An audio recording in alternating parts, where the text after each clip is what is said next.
Après Bangui et Libreville, le ministre Mahamat Asuiti Abakar s'est rendu à Malabo où il a été reçu par le président Obienge Mambasogo. Comme à Bangui et Libreville, l'émissaire tchadien a remis un message du chef de l'État tchadien, son homologue équato-guinéen.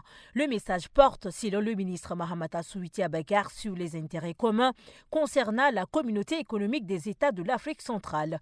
Dans les discussions, les deux personnalités ont aussi échangé sur des sujets relatifs à la communauté économique des États de l'Afrique centrale, dont le président Équato est le président en exercice.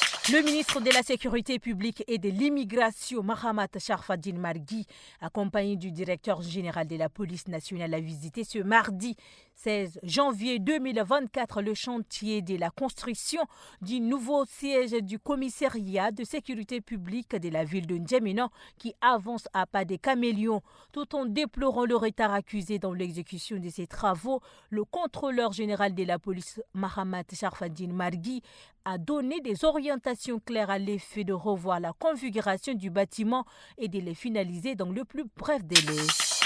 Le président sortant Azali Assoumani a remporté le premier tour de l'élection présidentielle de l'Union des Comores selon les résultats provisoires annoncés mardi par la Commission nationale électorale indépendante. Azali Assoumani a obtenu 33 209 voix, soit 62,97% des suffrages exprimés, a annoncé le président de la CENI, Idrissa Seyd Ben Ahmada.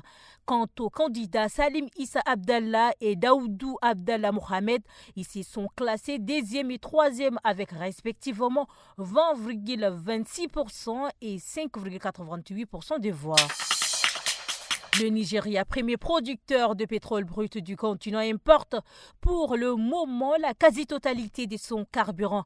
Mais la réhabilitation des 4 raffineries publiques ainsi que la mise en service du méga-projet du milliardaire Aliko Dangote à Lagos pourrait totalement changer la donne. Au Nigeria, 6 millions de barils de pétrole brut ont été livrés ces dernières semaines au port de Lekki afin d'alimenter les premières opérations de la méga-raffinerie du groupe Dangote.